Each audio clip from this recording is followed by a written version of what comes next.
Janet, can you hear me?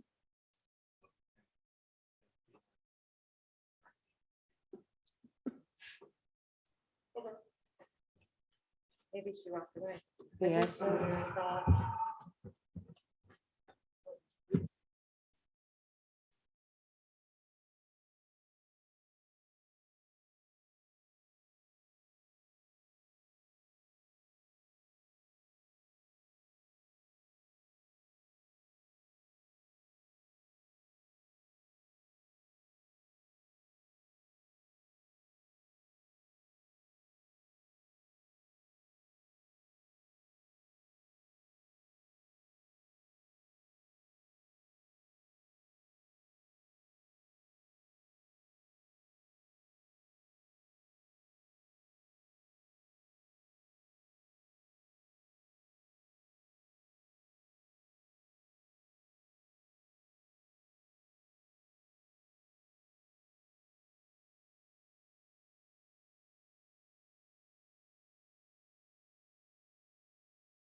Janet, are you on?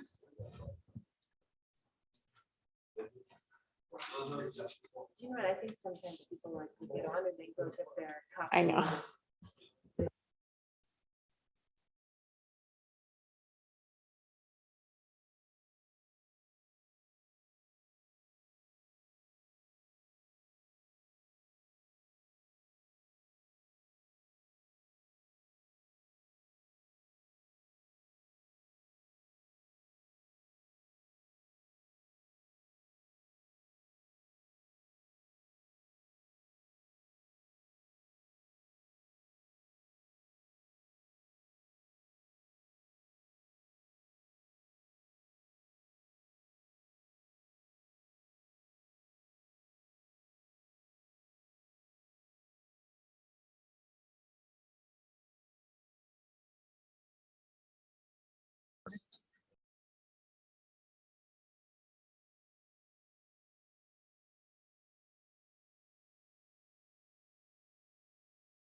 Jen, can you hear me?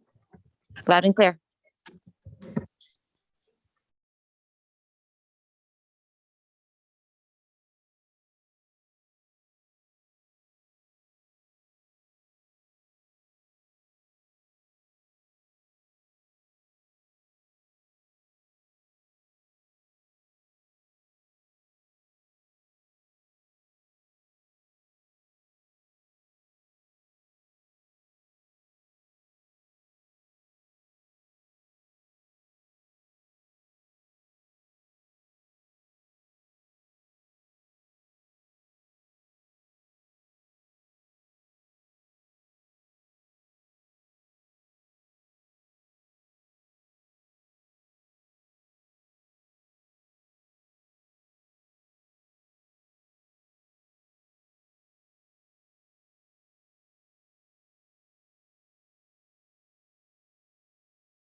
All right, well, welcome everybody to our school board part 2 meeting. So I'll go ahead and call the special meeting of Thursday, February 25th, 2021 to order. Please join me for a flag salute.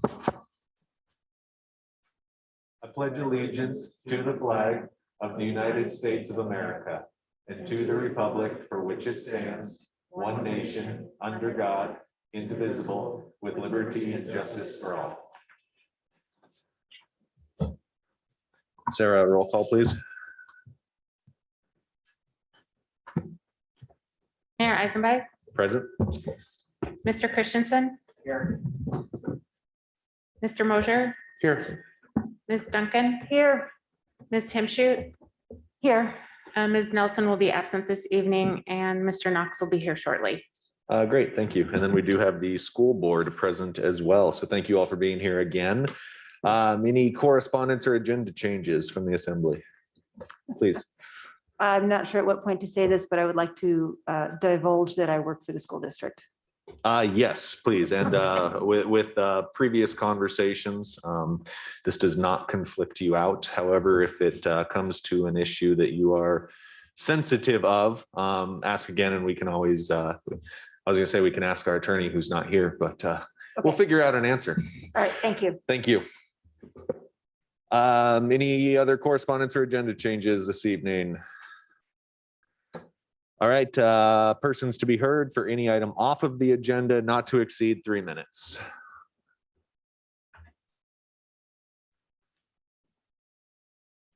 Okay, no persons to be heard for any item off the agenda. All right, moving on to unfinished business. So this is part 2 of our discussion, direction, decision of local support of education to the school district contained in the proposed fiscal year 22 general fund budget and other issues pertaining to the financial support of education related activities. So the assembly, due to the news of lack of cruise ships this summer, decided that we needed to take a couple weeks, sit back, wait, and fully digest our budget information to make sure that we had the best, most current and relevant information, and that we were making the best decision for both budgets. So that's what brings us back here tonight. City staff does not have any presentations, but they are here to answer questions for the assembly if need be. School board, is there anything that you would like to present that may have changed or? Yeah, for the most part, everything stays the same, but is this a good time? Yeah, John has a little bit of an update just as far as where we stand right now with our current budget situations. Yeah, please. There's a table right back there with a microphone for you.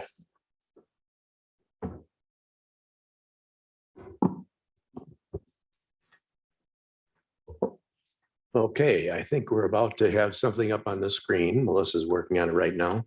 When I was here a couple weeks ago, I had a sort of a worksheet that I was showing you where we were with our budget process. And as of this morning, we were still working on our admin team. And these are the assumptions we're making at this time, which will bring our budget pretty much into balance, very close. Of course, we started with a $1.8 million budget deficit, increasing, or the revenue enhancements. We're assuming full funding to the cap from all of you. We're also assuming no reduction in the state BSA, the basic student allocation. I asked Bert on a Zoom yesterday if he thought that was going to happen, and he said he didn't know, but I know that he's in support of it. Both of our representatives are. Use of district's share of the secure rural schools and road funding, that about 250,000 we're assuming. Use of 700,000 of the $744,000 of unrestricted reserves that we currently have. We also, as we mentioned the last time, there's $600,000 of money that is set aside for cash flow. And we think that we've come to a solution with Mr. Leach with an understanding that if we do not need to have that in reserves, if the city sends us the June check in April so that we can make payroll. We have just an enormous payroll in May, 3 months worth of checks for all of our staff. So, I mean, it's just a monstrous number. And so we have a problem with cash flow. So what we'd like to use 200,000 of that 600,000. And the reason we're not saying, okay, let's use all 600 is that blows a $600,000 hole in the budget next year, which would not be a smart thing to do, I don't think. So this would allow for the use of that over the next 3 years. And then we also, one other thing that we adjusted the enrollment for kindergarten, we believe, we have no way of knowing, that there were some parents who kept their kindergartners home this year instead of enrolling. We don't know who those people are. And those children are not in daycare centers, obviously, because they're home with parents. So we increase this by 10 simply because we think there's going to be a bubble at kindergarten that we have no idea about right now. We just assume that parents wanted their child home instead of going to school in this time of COVID.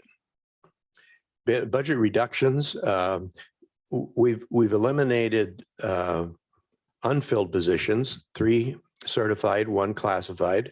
And that in one of those is the assistant superintendent in the district office, which we did not fill last summer. Did that on purpose because I really had a strong feeling we're going to be here at this point with finances as they are. So we're limiting that and 2 other teaching positions that were in the budget but not filled. We tried to hold off on filling some of the positions when we could. The next item is that elimination of 5 certificated positions, mostly teachers across the district, not in every building, but in, I think, 3 of the 5 buildings. Also, I put on there possible reduction of 10% in supply budgets. You know, you've seen this every year in every presentation for the last 5 years has been a 10% cut in supplies. And frankly, there's really not a long place, that probably isn't a good place to go. That has been cut and cut. And also the low hanging fruit in terms of budgeting has been eaten up over the last 5, 6, 7 years of cuts. And so we are now at a point where, aside from reduction in student population, which is part of what we're talking about, and eliminating positions in that regard, some of the other positions are additional cuts beyond the drop in enrollment. We have some unknowns. The impact of the utility rate increases. We are one of your largest users of utilities. So whatever you do with that will affect us. We're assuming also a 12% increase in the health insurance premiums. We're hoping that that's a high number and that it comes in lower than that. I don't know if Melissa knows a time when we're going to have another meeting. Any idea? I think we're looking at probably mid-March, but we're not going to have final numbers until April. Okay. So we're, just to be safe, we're assuming 12%. And if that comes in less than that, we're going to recommend to the board that any reduction there goes into reserves, because the budget as we're working on it right now uses almost all of the reserves, 700 of the 744,000, which is not a good plan, but it was the only thing we could do to keep from cutting any more than we already have. And we have stayed within the guidance of our board in terms of pupil teacher ratio. Remaining fund balance, that we're also hoping, we put a spending freeze on in November. And so we have spent some money, but very little. And we're hoping that I think it's like $370,000 that's currently taken out of reserves in order to balance the current budget that we're in right now, that when we start sweeping the accounts, that there may be as much of that and as much as 300,000 there scattered throughout the budget, mainly because we just haven't been spending the way we would normally spend. So we're hoping that that will help to replenish. If that is the case, then we, instead of having 44,000 left, we'd have 344,000, if that's the case. Again, there are a lot of unknowns, and the unknowns with the legislature is one of the big ones. And I guess, you know, whenever you're speaking with our representatives, we'd appreciate you talking about that item. I know you've got other items too, including the school bond indebtedness, which has become a huge problem for you, and we understand that. Any questions? The board members, by the way, are seeing this for the first time also, because this is work that came out of our admin team meeting this morning. And it was painful. I can tell you that for sure. Mr. Mayor, would this be the appropriate time to have the back and forth with questions, or do you want to move that to another? No, let me just check with Amy. Do you have anything else to present, or was that presentation? No, that would be all for now. And I guess I just wanted to point out too, this is, like John said, the admin team just developed this morning. So this is, you know, not been approved by the board or anything. This is just the recommendations that they'll be bringing to the board. So, but no, nothing else to add at this time. Okay, great. Thank you. So yes, Mr. Mosier, if you have something, please. Yes, sir. So I was trying to remember if this information was available about the elimination of that many positions. I'm seeing 8 positions eliminated. Correct. From the budget that was approved last year. Okay, so the budget that was approved last year. Okay, so I have a couple questions.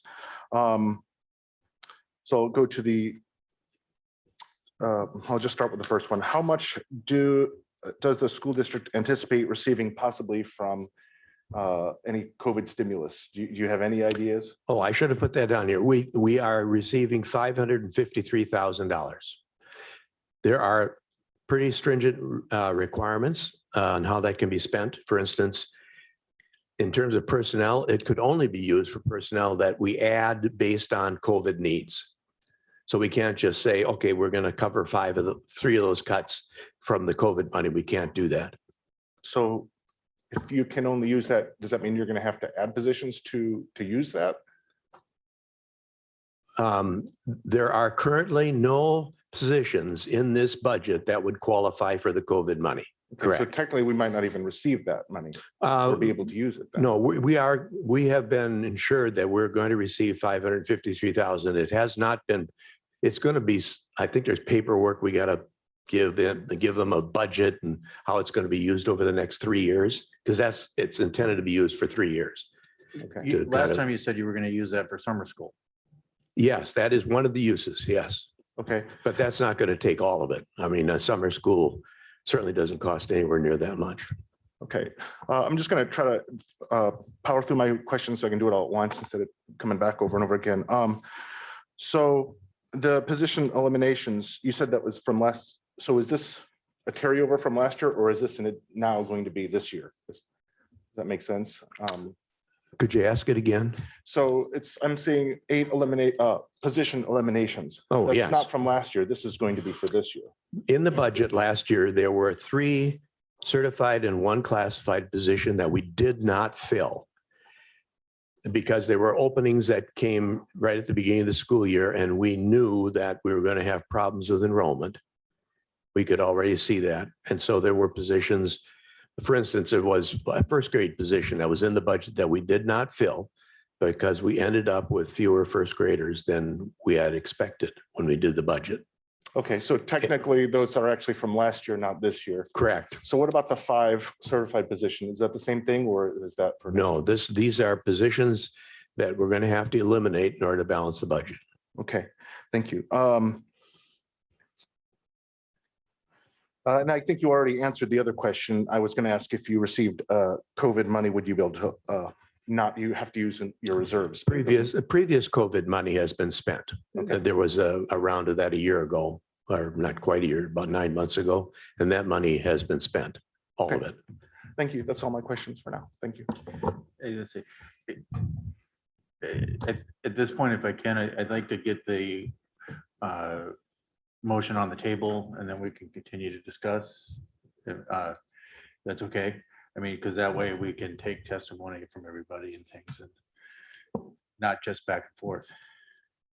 If that's okay. It seems like, can I interject? Sure. It would be, I'd feel more comfortable, well, unless no one has any other comments or questions, it seems like it could formulate a better plan or idea, kind of being able to ask Mr. Holst or anyone on the board before we make a motion, because sometimes that helps us formulate what we want to do in the first place before getting one and hashing it out. But if you want to make it, that's your right. I'm not really that much in. I guess I just feel like this is our second time around and there's not a whole lot more to say. I mean, this, other than this, but My other thought is if the assembly has a discussion beforehand, it could alleviate some of the concerns that the public might have. all right. But you're No, I mean, always I'll welcome hold to off for a make minute. I just- motions. Whenever. Interest of efficiency, that's all. Mr. Knox? Right, thanks. Sorry for running in a little bit late and missing some of the first part of that. John, can you clarify from the memo? So the revenue assumption that you're going with, that would that need to eliminate those 5 positions, or was the budget reduction section there? Is that based on if you got the same level of funding that you got the first or last year? Okay, I think I understand the question. All of those assumptions, all those 6 assumptions, if they're in place, we are going to have to eliminate those 5 positions in order to balance the budget. Plus So- the 3 positions from the previous year that we did not fill. Kevin's, that's it, it's saying if we go to the cap, he's still eliminating this many. Correct. So if we're increasing a budget, the budget by whatever, it's 600,000+, Correct. we're still eliminating 5 positions That's correct. or 8 essentially. And I can give you some of the explanation. Just Yeah, I would love rolling, to hear that. would you like more? Yes, Okay. definitely. When we just roll into the next year with our staff, there are increases in salaries. Step and lane changes. I think most of you are familiar with what a teacher salary schedule looks like. And if you're not, Rebecca can explain it to you. So we have that increase that's naturally there. And so each year we end up with that deficit. This will be the 3rd year of a 3-year agreement with the association, and it was backloaded. The majority of the increase over the 3-year contract is in this current year. And so with the movement of staff, just the natural transition into a next year, plus the increase, I think it's 3%, but I'm not sure what the exact number is, 2% this year. With that, those 2 things combined, that's about $1.4 million.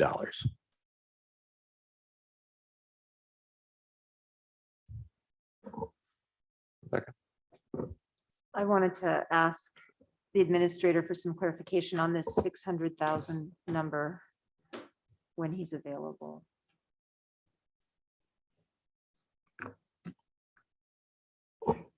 Kevin, I didn't mean to pull the floor from you. If you had further questions. Okay.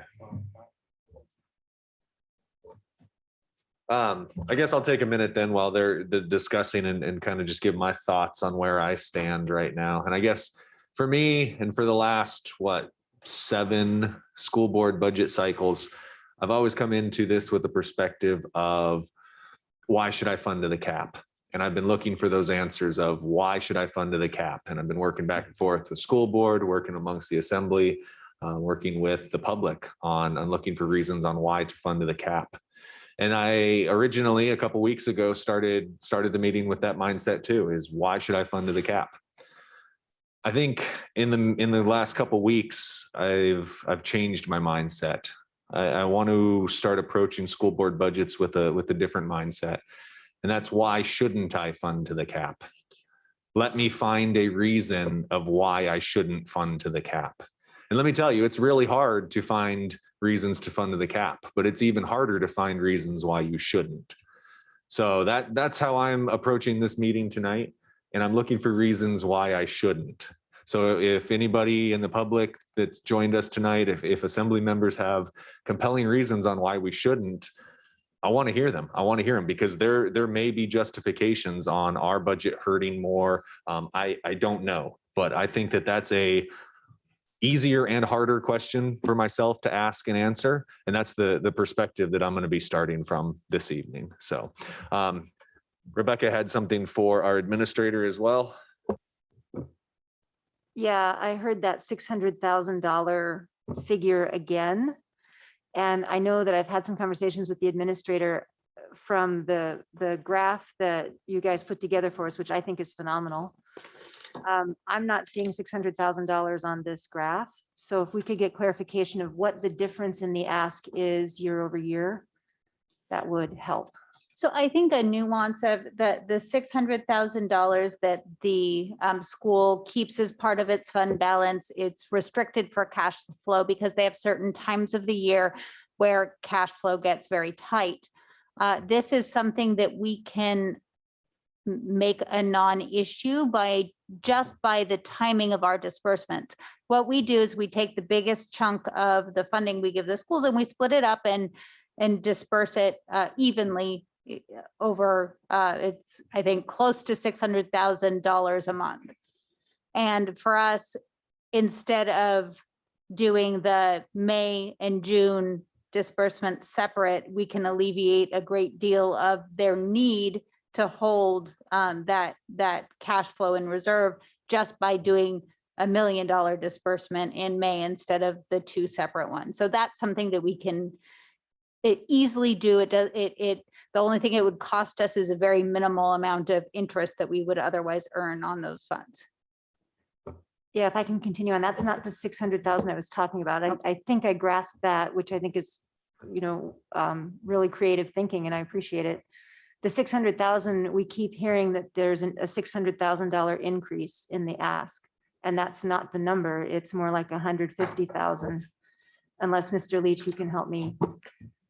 No, we spoke about this a few days ago. I actually don't know where that came from. I don't know what it's something somewhere was lost in translation and yeah, I have not seen any increased ask of $600,000 that either of us can remember.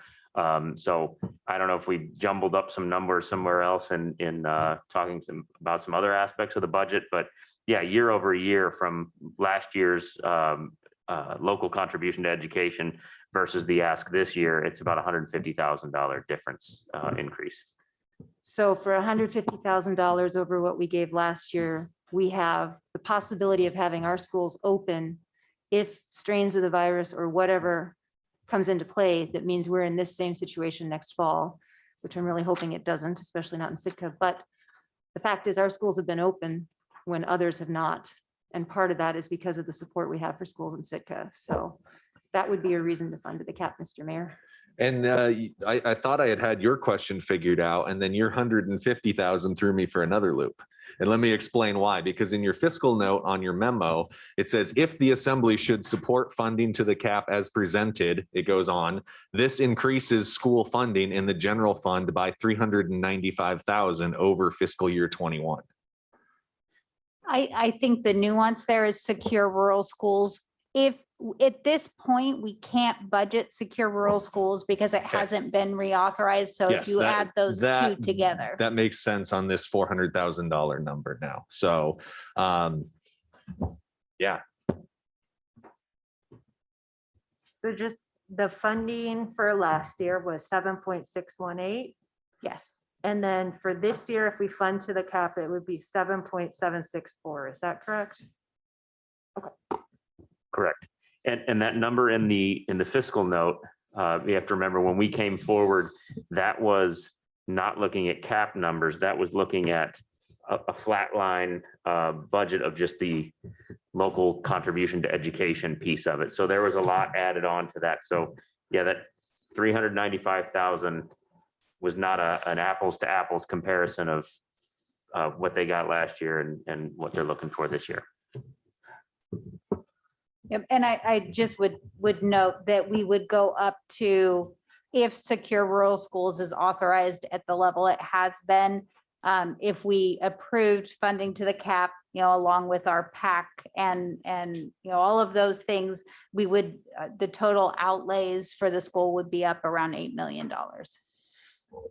And so that, because I think I was going off of the last meeting, assuming we were increasing by 400,000 and that our deficit would be increased by 400,000. So now we're only looking at adding $150,000 to our $1.5 million deficit. And $150. No.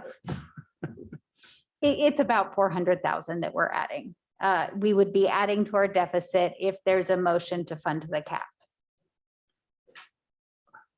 So I can try and pull up I think it's easier to see the numbers. It's not the year over year change, it's the effect to the deficit or different numbers. Mr. Mosier, you had something? Well, yeah, I think that's the difference we're all wondering about is $150,000 more or almost $400,000 more. I am pleased to see some of the things on here. I'm not just saying we should just go cut all these things. What I've wanted this whole time is that, I think the assembly has basically issued standing orders to our new administrator to find efficiencies. And I believe that the team that he's built is trying to do that. And I just needed to know that the school district is doing that as well. And I feel based on that, that, a pretty dig deep into your reserves plus 5 eliminations is, I don't know, good faith.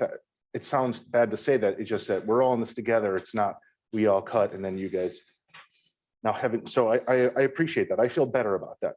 Having said that, I know Melissa's kind of busy, but for the public who's listening, it would be nice to know too, the answer to this question is, what is the deficit, the city deficit that we will have if we fund to the cap versus not funding to the cap? I can answer that while you're looking that up. Okay, She, right up there. yeah, The 1.5 versus the 1.895. And that's what we have in the budget now is the 7.368. Okay. If we fund to the cap, that's going to bring our deficit to right around 1.9 million.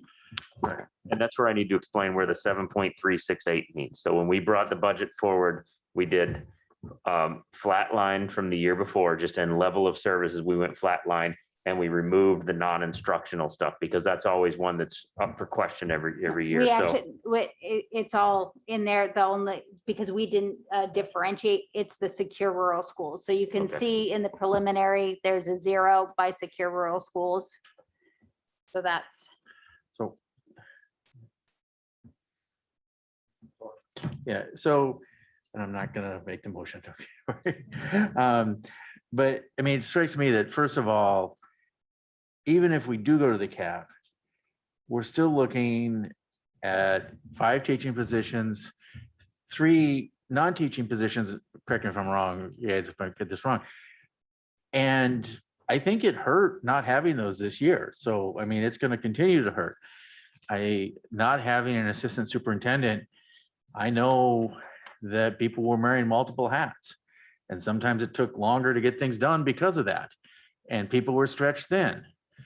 And I know you lost some key people that may have been a factor in why they're leaving, because they're being asked to do a lot more than their job description.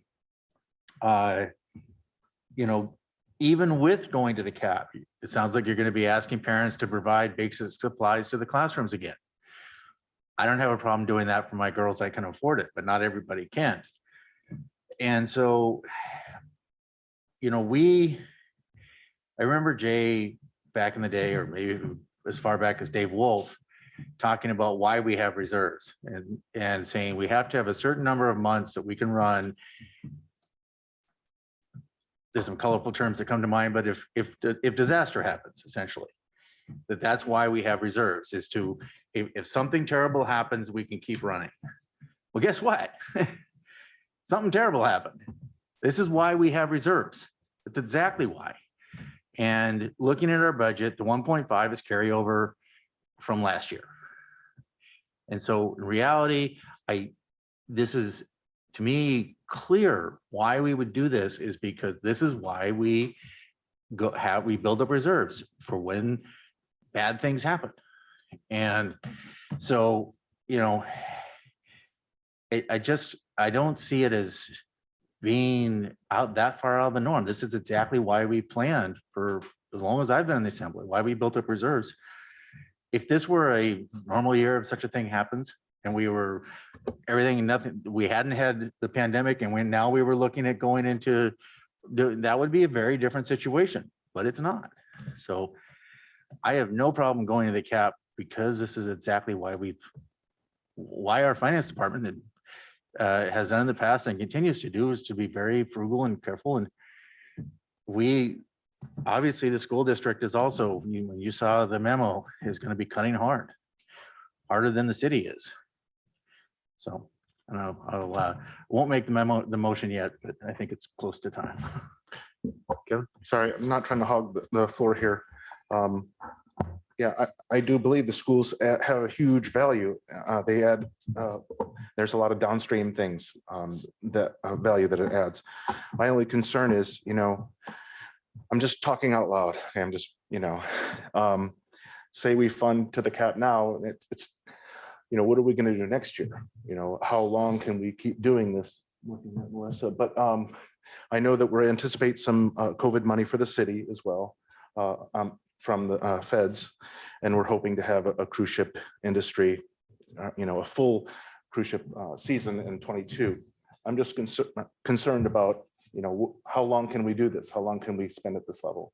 It's just a concern I have. And, you know, in terms of right now, what we ended FY20 with in terms of our kind of unrestricted piece of our reserves was around 3.8 million. You know, so if things continued, we do anticipate generating a surplus in fiscal 21. So that would add to that 3.8. We'd mostly be using it up here. Our goal has been to try to keep, to keep our reserves fairly steady around 5 million as we resolve some of our hospital liabilities. Some of those unrestricted, though some of the restricted balances will become unrestricted. But, you know, a few years of this, and yes, that would be gone. So I'm just trying to because I've been realizing how many people listen to these things. So for the public's information, and it was ours as well. I'm not asking you to predict the future, but your best guess assumption, if we were to have a full, you know, season in 22, do you anticipate having to dip into reserves at that point?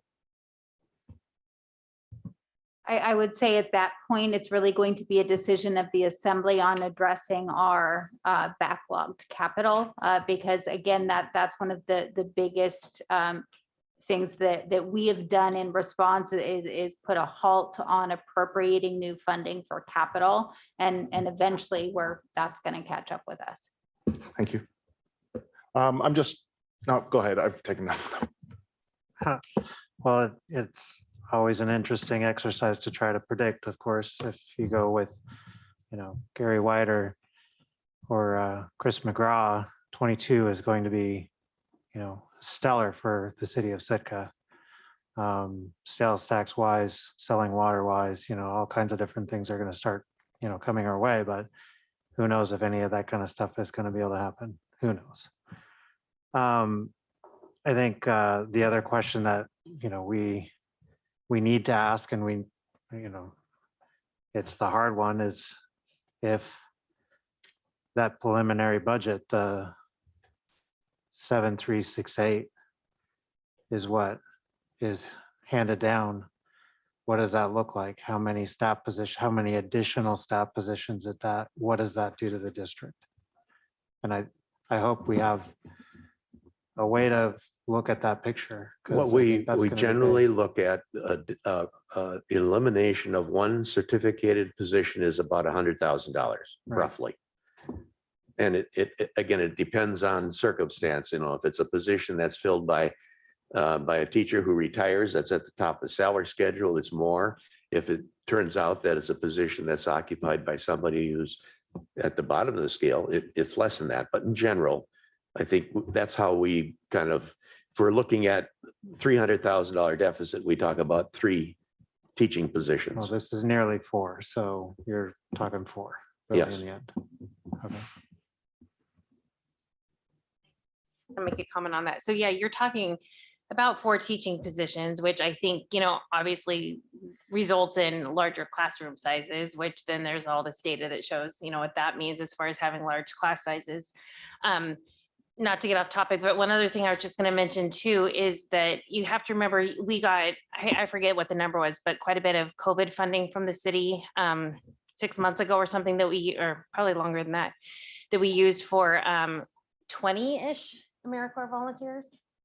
I forget the number, 15 AmeriCorps volunteers at the cost of $15,000 a piece, which have stepped in and done remarkable amount of work in our buildings that, you can't replace 15 people. So, I mean, you're talking anywhere from 5 to potentially 9 teaching positions, but we're also losing the capability of 15 AmeriCorps volunteers that we've had this last year too. So you think about that and the staffing and how much that really, that's a huge impact to our district in a 1-year school year. So sorry, didn't mean to interrupt you.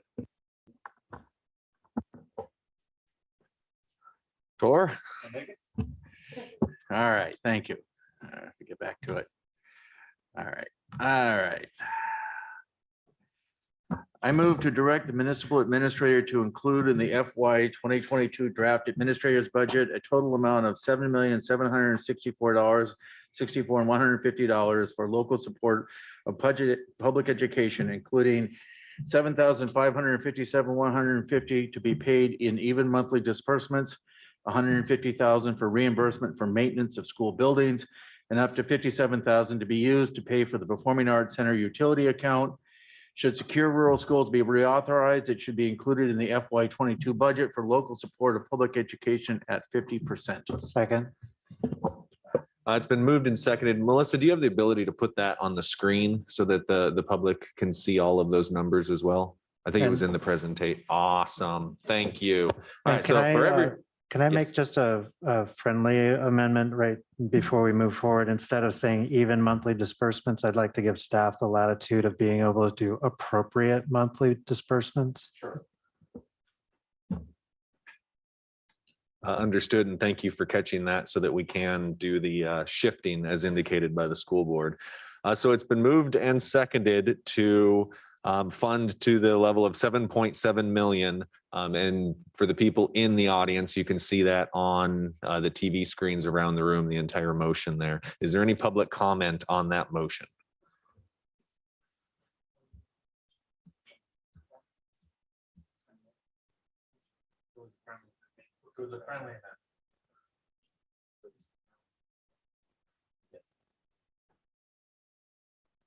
Any public comment to funding the school at the cap, essentially? Please join us.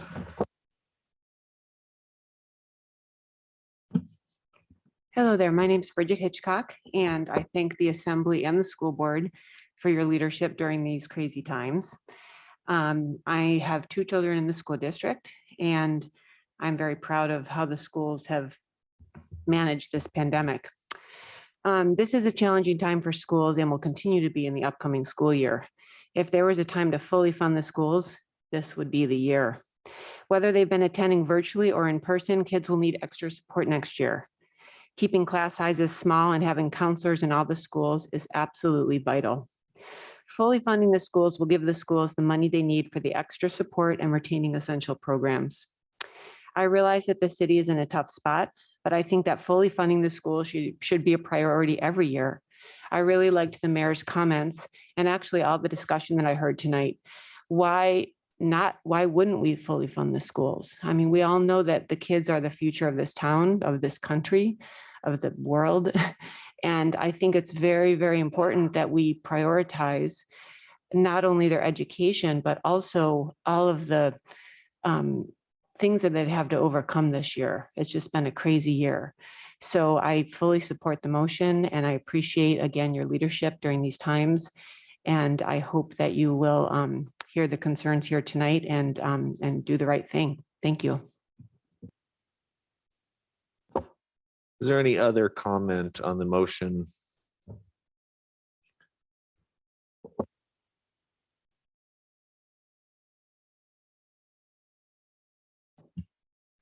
My name is Kalana Marley. I have two kiddos at Blatchley and Keat. I'm here today to speak in support of fully funding our schools. I grew up here and I'm a business owner, but I did spend some time teaching and substitute teaching out of Sitka and Alaska. And I learned immediately that schools are not created equal. I've worked in overcrowded schools without enough books, supplies, metal detectors, policemen on site, and tired and overworked colleagues. But I've also worked in schools full of great people with small classes and community funding. So I'm a firm believer that funding, community support, and class sizes make or break schools. I have also spoken and attended the listening sessions throughout the COVID-19 emergency for the school district. And I listened to many parents during these sessions reaching out to the district for solutions for childcare, access to meals, supplies, psychological issues resulting from being isolated from their peers, and special needs services. Our schools really are the heart of the community. And especially during a time of crisis or emergency, families turn to the district for direction and support. And schools should be valued for graciously providing more than just an education to our children. And this is why I'm here to ask you to put our schools first with full funding. And putting schools first, I believe, is putting your community first. Thank you.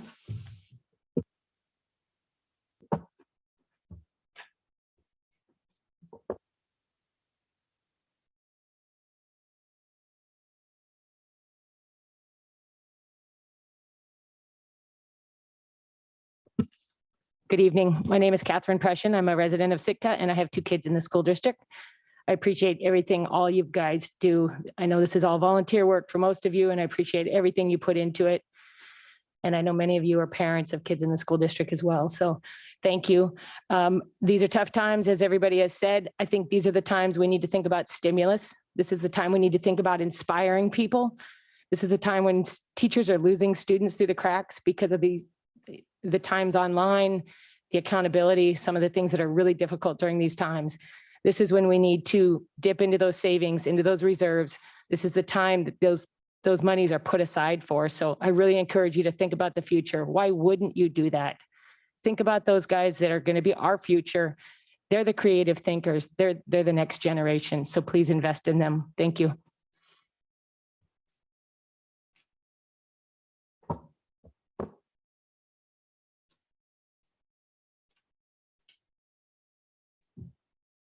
Hello, my name is Kate Johnson and I have two kiddos at Blatchley and I'm an advocate for public schools. I know this upcoming year is going to be terribly difficult budget-wise and money is going to be very tight. And nonetheless, I want to voice my support to fund to the cap.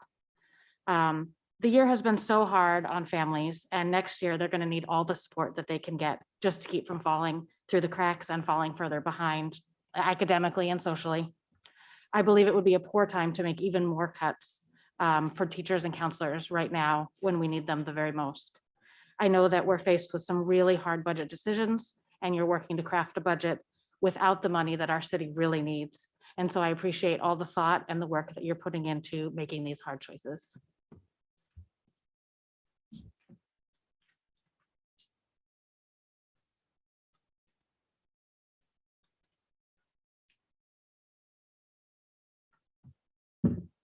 Beth Short Rhodes. Thank you to all the school board members and the assembly members for your work that you do, really important work. And I know that this is tough times, hard decisions, but I would like to ask for your vote in favor of funding to the cap.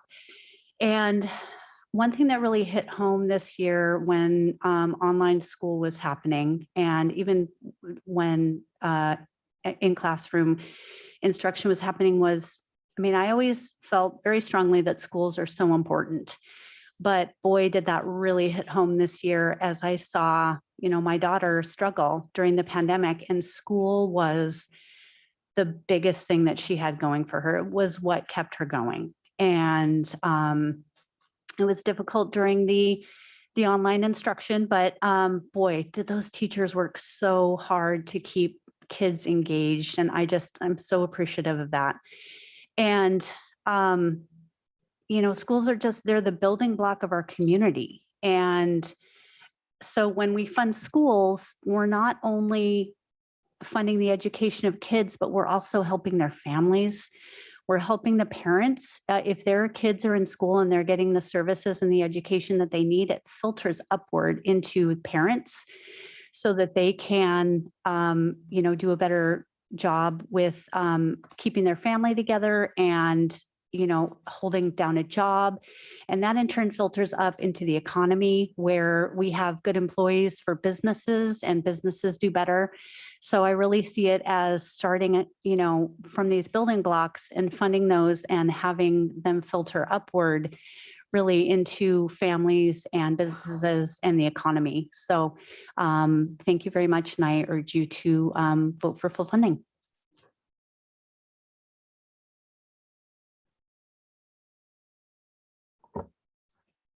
Please.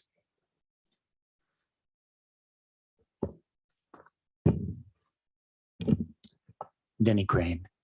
Richard Ween. I certainly support schools. However, one thing that was a bit of a disappointment, I wish we had a city presentation tonight, so the citizens of Sitka could see exactly where we stand with this money. With this particular motion, we have a $1.8 million deficit. And the question is, who makes up that deficit and where does it come from? I think that the school sounds like they're coming towards a pretty balanced budget, but I still have questions as a citizen. Where is this $1.8 million coming from? I think it is not a good idea to look at reserves as this pocket for a transitional issue. Last year was last year, but this year is something that is very new. And I don't like to count the chickens before they hatch. I do believe that I would like to get a sense from the city where this money is going to come from. It was stated that that the backlog of capital is going to catch up with us. Actually, I think that's a kind statement because I think it's already here. And it's been here actually for many years. And these are issues that we need to consider. The schools are important, but at the same token, and we won't have all the numbers till much later, you're making decisions which are, again, and I've seen it in prior school budget meetings with the assembly, that some of the things are fairly half-baked. We don't know where this comes from. And there was great pushback against taking money, for example, from the permanent fund to loan ourselves money for Crescent Harbor, which could have saved us, potentially 3% a year in bond debt, because we're not supposed to touch our reserves. And I'd also like to remind you about Sitka Community Hospital, which tapped into $4 million of our reserves. So you have to understand things are not there. And if we don't begin to replenish these things, it will be very difficult for the city to maintain what it really needs to do. And that's the job of the assembly. The assembly also needs to consider the basic foundation, whether it be capital or unfunded liabilities for Sitka. And if you pay attention to the state, the unfunded liabilities that they're dealing with Even the university is billions. So we're all in the same boat. Thank you.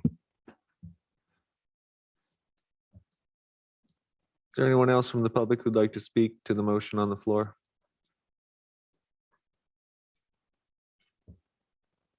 Okay, back to the assembly.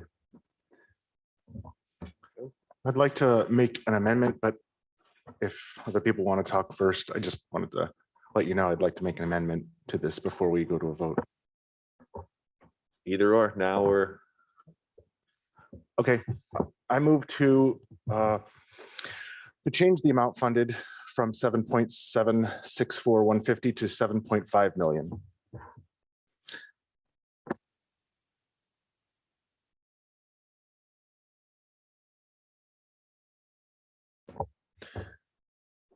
the amendment will die with lack of a second.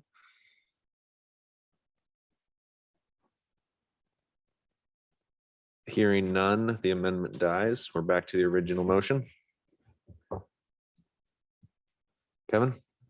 I think the exercise that we have to go through here, you know, it has so much to do with all the different pictures that we have to look at, the overall big picture, all the enterprise funds pictures, the smaller pictures as well. I mean, having to try to figure out what comes first is, you know, not to borrow from Dr. Ween's analogy with counting our chickens, but we got to lay some eggs first before we can hatch and count chickens too. So what is the chicken and what's the egg? You know, you can run with the analogy all over the place, but we have to start making some decisions here. And this is our biggest decision. It has, like people have pointed out, so many foundational issues within our community. And I think it's the last couple of years, it has been appropriate that we tackle this one early on.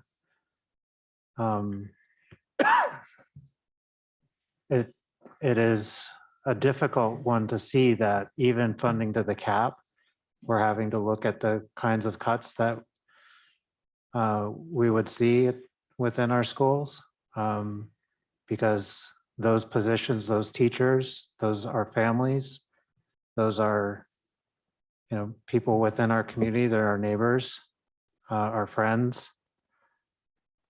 And we don't want to see them go either, because that hurts the community yet again. To have that cut even deeper is even more troubling. So, I mean, I know this is all very difficult, and especially given the situation that we're in, but like it's been pointed out, we build so much for ourselves by having strong, healthy schools, kids that are well cared for, educated, and, you know, a community that grows off of that. So I'm in favor of the motion on the table. I'll keep it short, just saying that in a way I mean, schools you know, are the basic jobs of a city.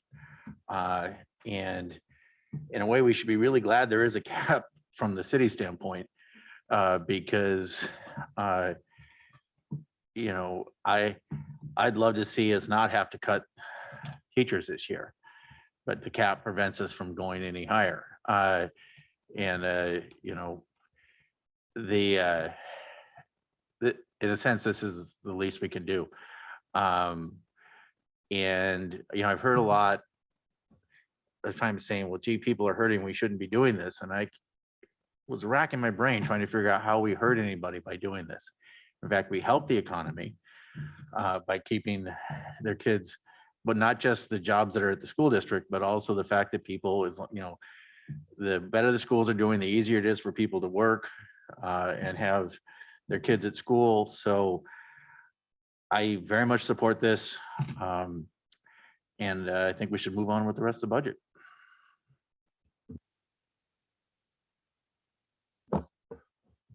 Yeah, I always assume that I might be stating the obvious with some of the things that are on my mind. So I'm gonna say these things. And I hope I'm not being pedantic or repeating things that I've said in the past or saying things you already know. So we have a high performing school district. And when you have something that's high performing, you fund it, you don't cut it.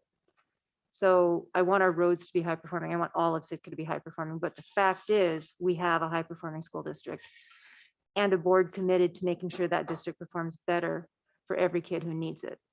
So with that in mind, I think it would be wrong to do anything but fully fund.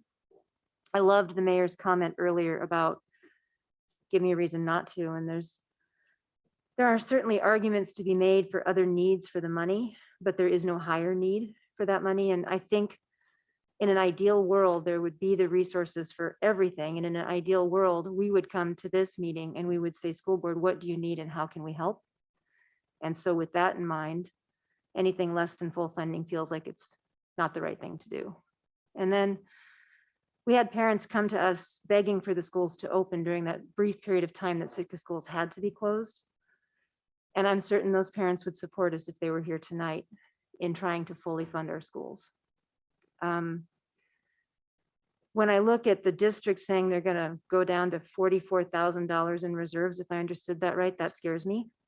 I'm uncomfortable with that, especially knowing that the city, with so many other things the city is responsible for, has quite a bit more in reserves. And I would urge the board to consider if any extra funding comes in. Obviously, we put everything we can to our kids, but rebuild your reserves. There will not be a stimulus next year. So don't run yourselves down if you can avoid it. You're allowed 10% and I'd go all the way. If I get to tell you what I think you should do, that would be my advice. And that's not going to look good. Nobody likes to see the district holding back. But if opportunities come where we've already funded and put things in place, and there's a way to put a little bit of money aside for next year that doesn't hurt our current program, as much as possible, it'd be great to do. And then I've heard other assembly members talk about personal experience from their professional lives, and I'm going to bring that experience here tonight, if that's okay. As a teacher, I have never seen kids with the needs that I've seen this year. Oh, I'm not a very emotional person. I'm feeling a little emotional right now.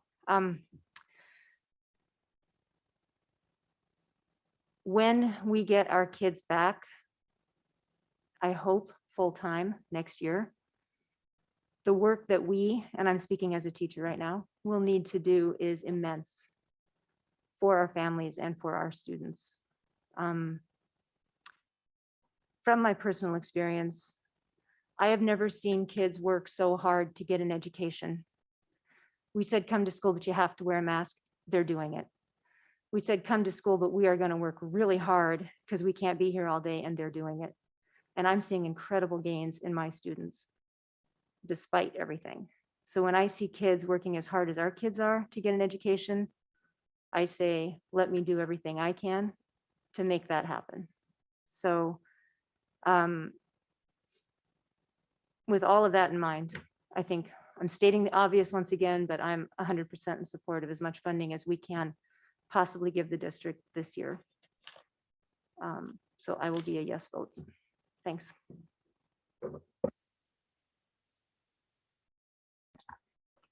I'll just make it quick. I guess I was a little disappointed that there was no second so that we could even discuss the possibility of maybe finding a middle ground there. But it is what it is. I don't think this is a discussion about the value that the school district brings. That's, unquestionable, huge value. My only concerns are what we can afford. And I know we have reserves, and that's good. We won't be able to do this forever. I am, like I said, pleased that the school district is trying to make measures to tighten their belt, and that, going into the reserves like that is huge. So I'll be a no vote on this just for the reasons I've stated, but I just want you to know, it's not because I don't support the schools. We just don't have a lot of money going around, but thank you for everything you folks do, and for the teachers are doing and the staff are doing, the board. We have a lot of tough decisions to make in the future, but thank you. Did you have anything? Either or. I'll keep it quick. When I put my name in for assembly, I think this was the only issue. Education was the only easy issue where you knew where I stood. So when we met on February 4th, there was a lot happening at that time, but I told you I fully support education and I still do. So I guess my comments are that I want to commend the school district because when you received your budget last year, that was before COVID had happened. Now I'm watching down south where they're trying to figure out a plan to even get kids back in the school because they know when they're at home trying to self-learn on Zoom, there's a widening gap. We discussed that. I see the school district is discussing this achievement gap. We questioned the new superintendents or the superintendent candidates. How are you going to close that? So kudos to the school district. 1 month where students were without that solid foundation, but we are in a community where we've managed to do great things with COVID. And so related to that, my philosophy is that education is that societal equalizer that we need. It helps people from my community to rise up from their circumstances and really choose a direction that they want to go. And so for that reason, prior to COVID and the complications that brought with it, I fully support funding to the cap. And so I needed time to chew on that decision after we heard the decision about cruise ship seasons and what that would mean for our budget. I also want to reference something that Dr. Ween brought up, which is you need to look at the whole. And so we're going to have to do that now. I fully support funding education to the cap, but my thoughts are now, okay, the general fund, what is that going to look like as a whole? And so we still have time to figure that out. So that was an important contribution. So I guess I'm going to end by saying thank you to the staff, the teachers, the leadership, as well as the school board for really showing us how stellar you could perform when COVID happened. That was a difficult year. We're not through it yet, but I'm supportive of funding to the cap tonight. So gonna cheesh.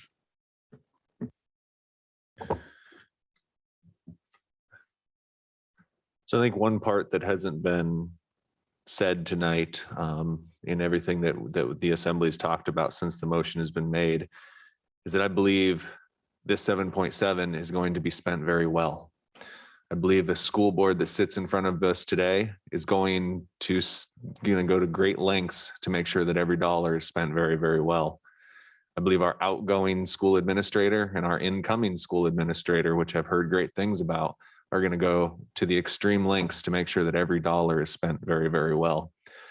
And that makes this amount more reassuring. If I didn't have my confidence in the school board, if I didn't have confidence in the school administrator, I could perhaps have a different discussion because I didn't think that the money was going to be spent wisely, but I know that it is.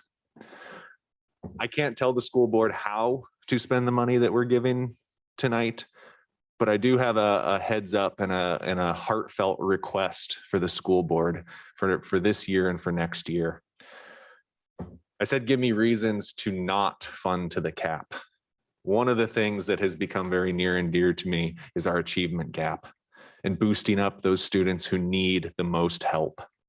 So if there's going to be one metric next year that would be very important for me in why we need the cap, it's look how much work we did on closing the achievement gap. Look how much work we put into the students who needed the most help. That's going to be extremely important. I think that group has grown recently due to COVID. I know that I'm not a student who could have worked very well at home. So students like me out there will need more help in the coming years. So from the bottom of my heart, I ask you that you work on those students. Again, I can't tell you how to spend that money, but please. So anything else from the assembly? Sarah? Okay, the motion before you is to fund schools to the cap. Mayor Eisenbeis, Yes. Ms. Timshute, Yes. Ms. Duncan, Yes. Mr. Christensen, Yes. Mr. Knox, Yes. and Mr. Mosher. No. Motion passes 5-1. All right. Thank you, school board. You're definitely welcome to stay for our next discussion. But our new business item is just a general wrap up. So I do thank you for your time and your participation. Thank you for coming again. I feel, I don't think any information changed from last time, but I'm reassured that, the lack of cruise ships didn't change the information. I think we are all more reassured on the path going forward. So while it did take 2 meetings and some extra time, at least you got a lot of parents to come out to this meeting as well. It wouldn't have been a school board meeting if we didn't have a room full of parents. So thank you. And if the school board has anything else for the assembly before we move on to our next item. Yeah, I was just going to say thank you to everybody. Thank you for changing the conversation and saying, why wouldn't we fund to the cap? And I hope we can continue to have that same mindset as we go on year to year. And I know I speak for all of us when I say we will do our due diligence and we will spend the money wisely, and we will definitely be targeting the achievement gap. So, so thank you very much, everyone. Yeah, if I may add, Stephen, and to the rest of the city staff and the assembly, would like to thank you also. We all know our difficult times, and I've shared this before. This will be my, well, we may have other meetings, but I mean, as far as budget year, this will be my final one, number 6. And there has been an amazing transition. Some of you, I know, Stephen, you've been on board for a while. There have been people that have seen a positive evolution. The comments are really well taken, Dr. Ween, Kevin, and concerns, the unknowns about the budget. How nice if we could have a crystal ball. And part of the thing, we just, as a city and school districts, there are just going to be budget unknowns out there. We do the best we can to be prepared. One hopeful thing, we don't know if it'll happen, but based on the fact that the pandemic was global, not just an isolated area, hopefully we would see some traction on a nationwide level of being able to look at how schools are funded and the impact it has on municipalities. So I don't know, hopefully there'll be some good discussions because we're not the only ones who've been affected. And so, and you look at how much progress we have done as a school and where we are in the discussions, the difficult discussions we're having. I got family down in King County, Washington, Seattle area, and they're not even in school yet, and that's a huge place. Like John, our administrator, John Holst, just, for the public to kind of reiterate, we have contractual obligations, for some of the increases that were covered. Regarding the reserves, this is the first I looked at this, and I'm willing to go with it. But that is, putting our reserves down to 44,000 was just an unheard of thing for us. And I can assure you, I'm not speaking as just one person, that if and when we're able to generate or get ourselves ahead, you can bet, no pun intended, your bottom dollar, we're going to be putting more money back in that reserve as much as we can. Just always remembering that public schools can't generate money. We have to get our funding. And what I do see, and I compliment the city staff and I compliment the assembly, is an increased trajectory for business friendly and things like that, because the more we can promote business, diversification, cottage industries, that just grows our economy, which trickles down for us. And lastly, to Stephen, your comment with the achievement gap, definitely that is something that weighs on us very, very heavy every day. And we're not even in the schools like our staff is. And we can assure you that, with the efforts that we've made in our incoming superintendent, that remains our highest priority along with our partnerships. And it's going to take all of us, because I will say this until my last day on the board. When you give a given year for children across the country in public education, roughly 25% of that time is on a campus, and about 75% of their entire year is off campus, with big gaps like 3 months in the summer. So while I can assure you our district every time, every hour, every minute that we have those kids, we're going to be focused on that achievement gap. But we also need others to focus on that 75% of that time, because that's where a lot of impact can happen. So anyways, thank you for this very much. Your professionalism, your comments, and we're a good team. We've got a good community, and we'll continue to get through these things. We've proven good things, all of us in this town. So thank you. Anybody else from the school board before we're done? Okay, well, thank you very much. Your budget gap is a little bit smaller. Ours is a little bit bigger. But I say we'll get through this. We'll be just fine. We'll make it through another year. And yeah, thank you. Okay, so that brings us on to new business. Once again, this is just a general follow-up. If anybody has anything on the 2022 draft municipal budget as it relates to the general fund, enterprise funds, internal service funds, and other funds. So a general wrap-up, if anybody has anything generally for the budget, our administrator does, and it's good news. If not, you don't get the mic. It's not good news or bad news. It's just, news. It's news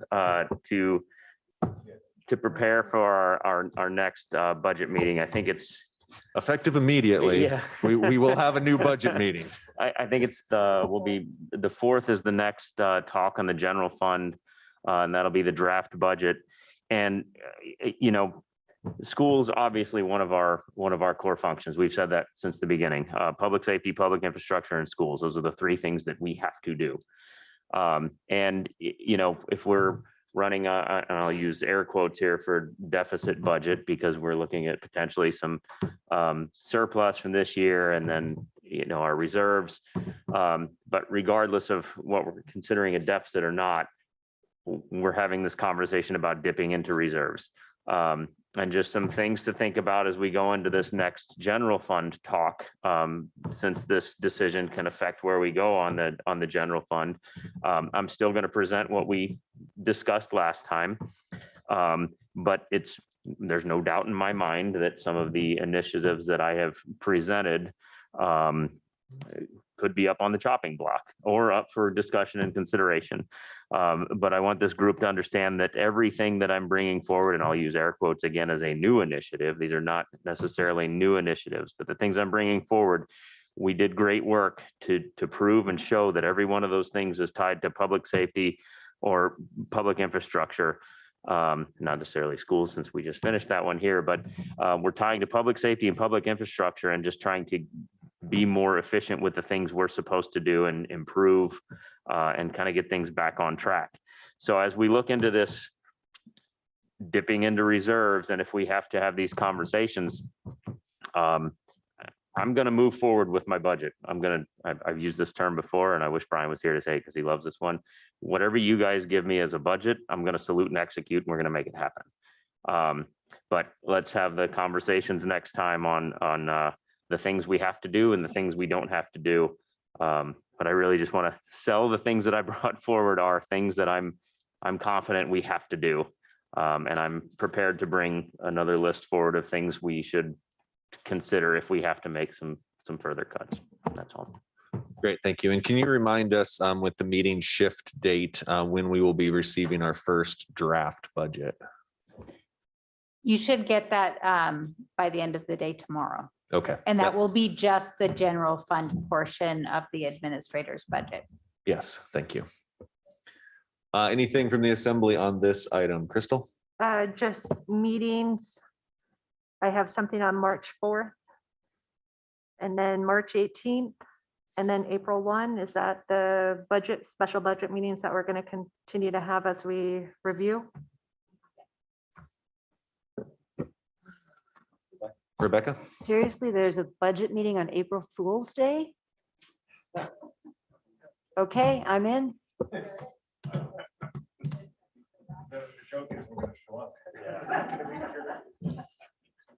Thanks for letting me in on the joke. I'd have been here by myself. Tor? No. Oh. Oh, okay, okay. Was there anything else from the assembly budget wise? Yeah, yeah, looking forward to the draft budget so I can start whittling down our gap now. So Great weekend reading. easy weekend reading. Now? No, we gotta Um, do versus. we do. All right, so that wrapped up our discussion. This brings us to persons to be heard. Any item on or off tonight's agenda not to exceed 3 minutes per individual.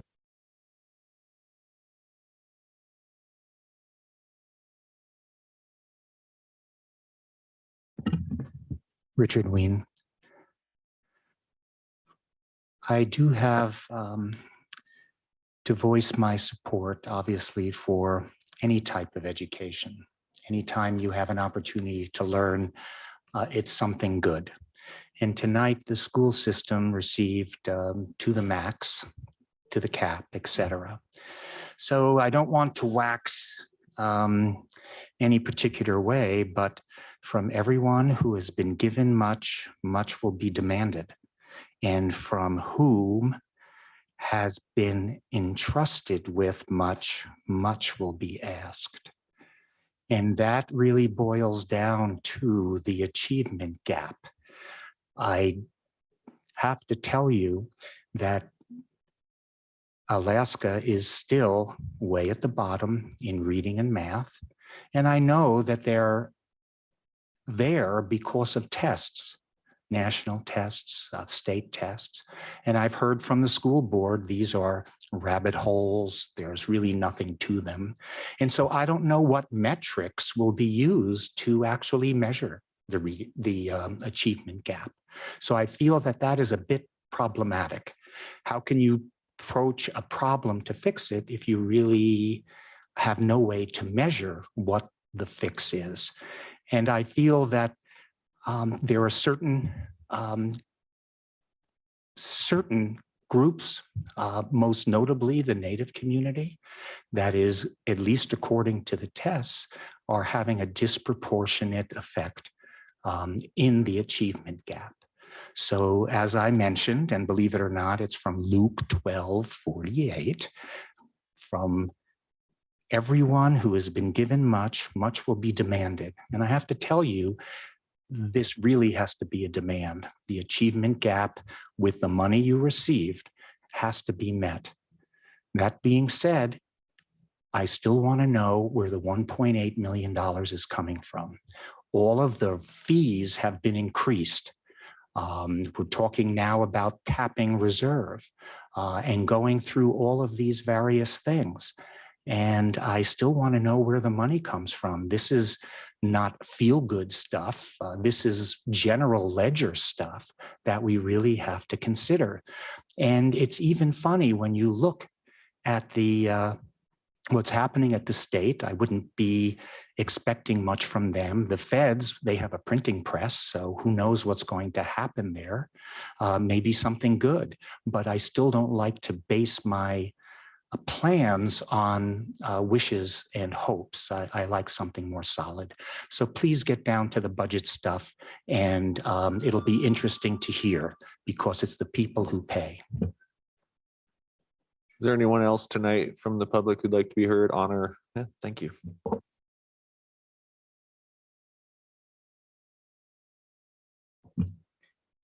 Good evening. My name is Mike Vieira. I'm currently serving as the president of the Sitka Education Association, which is the association of all the teachers in the school district. And I just wanted to say, I don't speak for all of them, but I wanted to say thank you to you guys for your support tonight. And in particular, I just wanted to say thank you for the way, Mayor Eisenweiss, that you've led the tenor of the conversation this year. And to all of you, Kevin, even you, I know you voted against it. I appreciate your thoughts. And, I don't think that you don't support schools. I know that you support schools, and I appreciate your thoughts. And I thought the conversation was healthy. As a teacher, I feel really supported. It's been a hard year to be a teacher. There's a lot of differences that we've had to adapt to, and teaching kids on a computer and in a shop with table saws running and in a computer lab across the hall at the same time, it's challenging. And we have felt supported by our community this year, and it makes that challenge a lot easier. And I think the kids in the end are the ones that benefit from it. So We've really appreciated the support from Unified Command. Mr. Leach, appreciate your leadership there. You know, even last time when we got that news about the cruise ships and they weren't coming to town, and to come to the meeting and find out that Melissa had already set the budget to, you know, not expect all of that funding.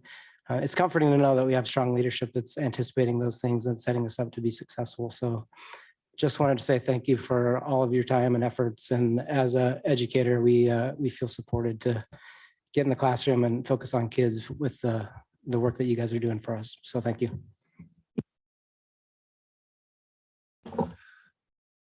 All right, anyone else for persons to be heard this evening? Okay. Adjourn. All those in favor say aye. Any opposed? Thank you to the assembly. We are adjourned.